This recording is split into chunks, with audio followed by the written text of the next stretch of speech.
तो 26 जनवरी को हमारे देश का झंडा लहराया जाता है। क्यों लहराया जाता? अगर आप आधे मुसलमानों को भी पूछो तो नहीं मालूम क्यों लहराया जाता। देश आज़ाद कब हुआ? 1947 को देश आज़ाद हो गया। लेकिन जब देश आज़ाद हुआ तो उस वक्त अंग्रेज़ की हुकूमत थी और अंग्रेज़ का ही कानून था।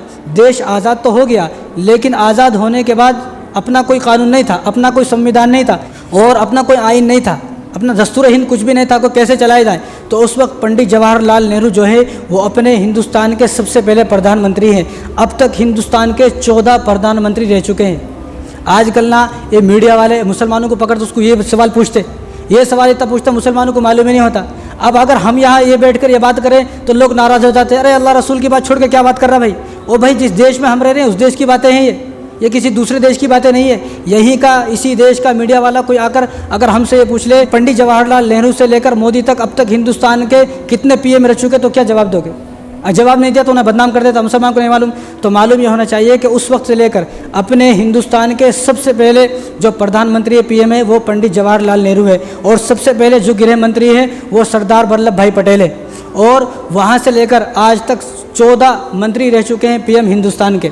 तो हिंदुस्तान आज़ाद तो हो गया सन 1757 के अंदर, लेकिन अपना कोई कानून नहीं था, अपना कोई आइन नहीं था, कि अपना कोई संविधान नहीं था भाई कैसे चलाना चाहिए हिंदुस्तान को, कैसा चलाएं। आज़ाद तो हो गया।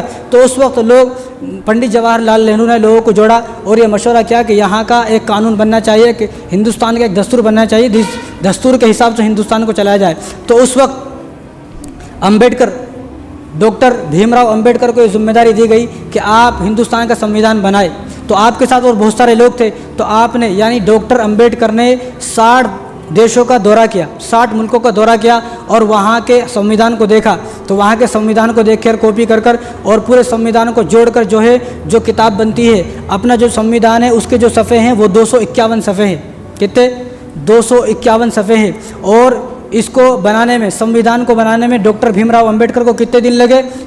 2 साल 11 महीने 18 दिन। 2 साल 11 महीने 18 दिन में अपना संविधान तैयार हुआ। जब तैयार हो गया तो वो सन था 26 नवंबर 1949। 26 नवंबर 1949। तो 1949 26 नवंबर को भीमराव अम्बेडकर ने जो है पंडित जवाहरलाल नेहरू को पेश कर दिया कि भाई ये बना दिया है। लेकिन उस वक्त इसको जो है लागू नहीं किया गया। क्यों? क्योंकि सन 1930 के अंदर गांधी जी ने यह कसम खाई थी कि हम अपने देश को आज़ाद कराएंगे चाहे कुछ भी हो जाए। तो वो जो दिन था सन 1930 वो 26 जनवरी था। तो गांधी जी ने, पंडित जवाहरलाल नेहरू ने यह कहा कि जिस दिन हमने कसम खाई थी तो वो 26 जनवरी था, तो हम लोग अपने कानून को नाफिज करेंगे तो वो 26 जनवरी को ही नाफिज करेंगे। तो अब ये 26 नवंबर है आज। अब 26 नवंबर को संविधान दिवस भी मनाया जाता है, संविधान दिवस। तो 26 जनवरी को ये कानून नाफिज किया गया। कानून तो बन गया था पहले ही, लेकिन कानून को 1950 26 जनवरी को नाफिज किया गया। देश तो आज़ाद हो गया 1947 के अंदर, लेकिन 1950 के अंदर 1950 को जो है अपने इस कानून को, संविधान को लागू किया गया। उसी संविधान को लागू करने के खुशी में 26 जनवरी मनाते हैं। तो हर हिंदुस्तानी को चाहिए कि वो झंडा लहराए।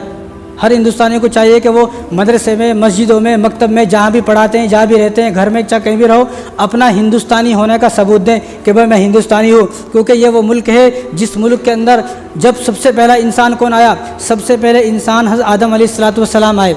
तो अल्लाह तबारक व तआला ने हज़रत आदम अलैहिस्सलाम को इसी यानी हिंदुस्तान के अंदर भेजा, इसी सरजमीन के अंदर भेजा। और जब हज़रत आदम अलैहिस्सलाम आए तो पूरी दुनिया के अंदर सिर्फ अंधेरा ही अंधेरा था, फिर रोशनी नहीं थी, सिर्फ अंधेरा था।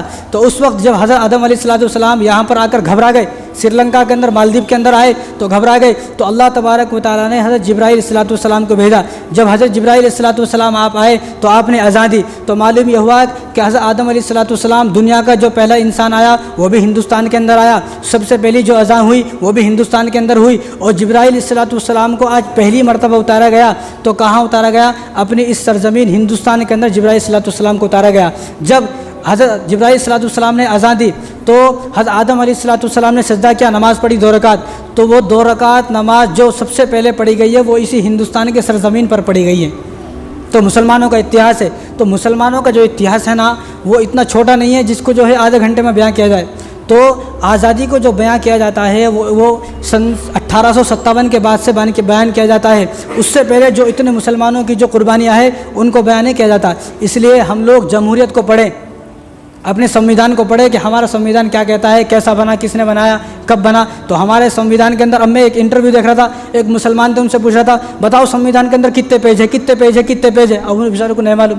तो मालूम होना चाहिए कि हमारे संविधान के अंदर 251 पेज हैं और जो संविधान पूरा हो गया, संविधान के आखिर में जो साइन किए हैं वो 284 लोगों ने अपने साइन किए हैं, 284 लोगों ने साइन किए। और सबसे पहले जो दस्तखत किया है, सबसे पहले जो साइन किया है संविधान पर, वो पंडित जवाहरलाल नेहरू है। और सबसे बाद में जो साइन किया है वो डॉक्टर राजेंद्र प्रसाद हैं, जिन्होंने साइन किया है। और जिन्होंने, देखो, डॉक्टर भीमराव अंबेडकर ने संविधान को बनाया है लेकिन लिखा नहीं है। लिखने वाले कौन है? वो है प्रेम बिहारी नारायण राजदादे, ये लिखने वाले हैं। इन्होंने जब लिखा तो एक पैसा भी नहीं लिया। इन्होंने कहा कि पंडित जवाहरलाल नेहरू से कि मैं संविधान को लिख तो दूंगा, पैसा नहीं लूँगा, लेकिन इसके हर सफ़े, इसके आखिरी सफ़े पर मेरा नाम होना चाहिए।